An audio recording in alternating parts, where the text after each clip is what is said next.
la vidéo sur la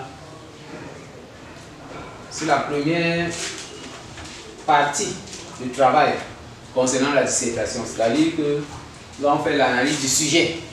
Après que l'on ait fait l'analyse du sujet, on demeure toujours dans le brouillon. Parce qu'il faille que maintenant que l'on engage l'introduction et après qu'on fasse la conclusion, toujours au brouillon. Et après on précise le corps de devoir. Parce qu'on ne peut pas se mettre à mettre là au propre. Sinon, on va se permettre des erreurs et il va falloir faire des ratures et ce sera pas appréciable. Donc, voici pour l'introduction, c'est la première partie du sujet. La première partie du sujet, du devoir, c'est l'introduction. L'introduction, voici ces parties. Il ne vous sera pas étonné que vous constatiez que les éléments qui ont été retrouvés dans le sujet soient mis ici en évidence dans l'introduction. Voici véritablement les parties de l'introduction qui sont en 5. On va donc expliquer chacune précisément. Tout premièrement, nous avons amené le sujet. Quand on dit amener le sujet, on l'appelle encore préambule. Préambule pour signifier le commencement. Le préambule, c'est quoi? Il s'agit de la première articulation qui consiste à procéder. Parce qu'ici, les astérisques ressortent 6 procédés possibles que l'on peut considérer. Mais maintenant, il y a un procédé qui convient beaucoup plus pour le plan dialectique, d'autres beaucoup plus pour le plan analytique. Et alors, pour le plan dialectique, le procédé qui est très convenable, il fallait que l'on utilise ça, c'est celui des citations opposées. Pourquoi? Parce que lorsque vous allez intégrer cette affaire de citation opposée, qu'est-ce que vous faites? Vous prenez une citation qui est contraire, qui a une signification contraire à celle qui est dans le sujet. Vous disposez. Et après, vous mettez maintenant la citation du sujet qui a une signification opposée. C'est à partir donc des deux citations, parce que là on va constater qu'il y a deux opinions qui s'entrechoquent. À partir des deux opinions en question, vous ressortez la reformulation et après vous sortez le problème. On va constater donc que le problème, c'est le gars qui fait qu'il y a des thèses qui sont opposées. Et ça va déjà annoncer que véritablement nous sommes non seulement dans un devoir où il y aura plan dialectique, mais aussi le problème va être de telle sorte qu'on puisse comprendre que les thèses sont diversifiées. Ça, c'est le meilleur procédé pour le plan dialectique. Concernant les autres procédés, on peut les utiliser pour tous les autres plans. Donc, quand on parle de citation identique, il s'agit de quoi? Si par exemple, nous sommes avec Malève, qui dit que je suis moi-même la matière de mon livre, il fait part de ce qu'on appelle la subjectivité. Vous pouvez prendre une citation qui fait ressortir également subjectivité. Il y a un auteur qui dit, un critique qui dit, la subjectivité est inévitable dans la structure textuelle. Les deux citations veulent dire la même chose. Quand on dit donc que vous utilisez le procédé de citation identique, vous allez donc introduire ces deux citations allant dans le même sens. Sauf que ce premier procédé fait beaucoup de répétitions. Vous revenez à la même chose, vous redites la même chose. Parce que la première citation dit ce que la seconde citation dit. Et au niveau de poser le problème, puisque ça convient avec le plan analytique, vous allez ressortir encore le problème avec les éléments ressortants des citations en question. Donc, citation identique n'est pas très appréciable. N'est pas très appréciable. Alors, nous avons une citation identique, nous avons une citation opposée, nous avons généralisation. La généralisation, il s'agit de quoi? Généralisation, il s'agit, il y a généraliser, il y a action, c'est l'action de généraliser. Ça veut dire qu'on va du particulier au général, parce qu'il y a souvent confusion à propos. On va du particulier au général. C'est-à-dire que si la citation fait référence à ce qu'on appelle la poésie, alors vous pouvez faire du particulier au général en faisant comment? Comme la poésie est un élément particulier qui concerne les genres littéraires en général, vous pouvez donc partir de la poésie pour les genres littéraires. on va dire que vous avez fait ce qu'on appelle la généralisation. Maintenant, le processus contraire consiste en ce qu'on appelle la particularisation. Ça veut dire qu'on peut dire l'œuvre littéraire. Et maintenant, vous pouvez aller de l'œuvre littéraire vers, par exemple, le théâtre. En ce moment, on partait de l'ensemble pour une petite partie. On parlait de particularisation. Il y a un autre procédé qui est celui de la définition. Il faut dire que celui-ci, c'est beaucoup plus pour les élèves de seconde A et C. Parce que seconde A et C et STT. Seconde A, C et STT, ils sont à ce qu'on appelle la phase d'initiation. C'est-à-dire qu'ils commencent à être enseignés concernant la dissertation. Donc on leur dit souvent de prendre le mot le plus essentiel de la citation et de le définir. Ça pour seconde A, C, STT. Il n'est pas esprit première terminale également. Ils peuvent l'utiliser, mais c'est un procédé très facile.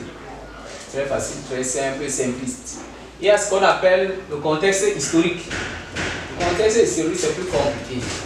C'est beaucoup plus pour les universitaires, les gens qui ont fait ce qu'on appelle l'histoire littéraire.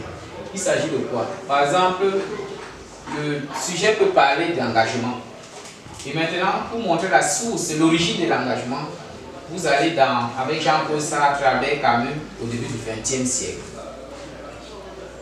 Là, vous êtes en train d'utiliser la thématique en montrant sa période de genèse, c'est-à-dire de création. Ça demande quelqu'un qui maîtrise l'histoire littéraire. Généralement, ce sont les universitaires qui utilisent le procédé-ci. Il est beaucoup plus complexe. Donc, et la même chose, on peut parler, le sujet peut parler par exemple d'esthétique.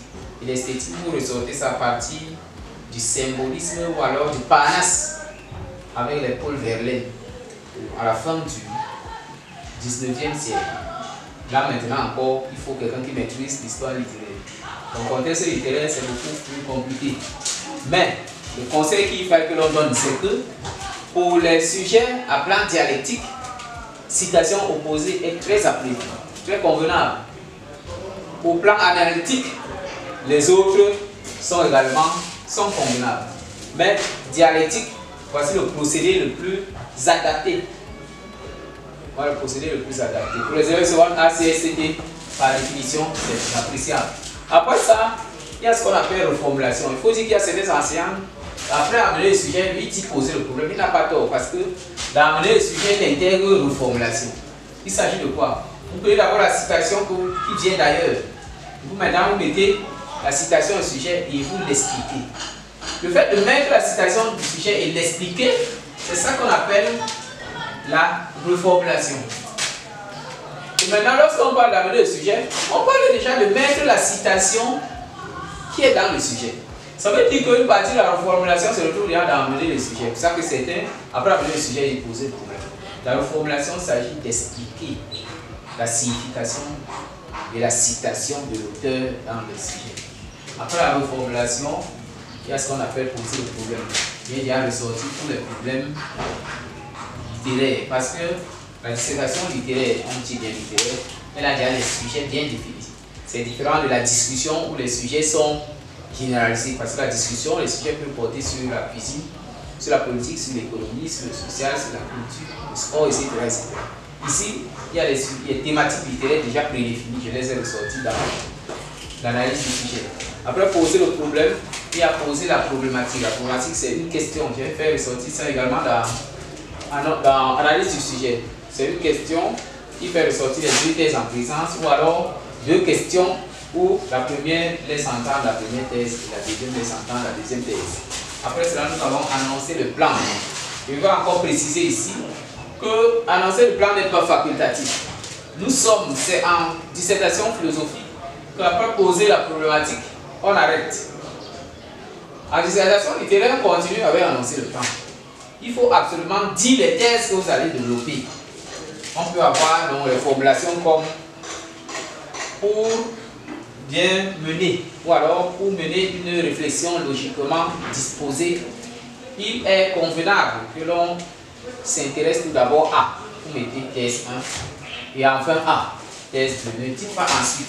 Pourquoi? Parce que quand quelqu'un dit d'abord, il dit ensuite, on doit l'attendre enfin. Parce qu'ensuite, ça montre qu'il y a la suite.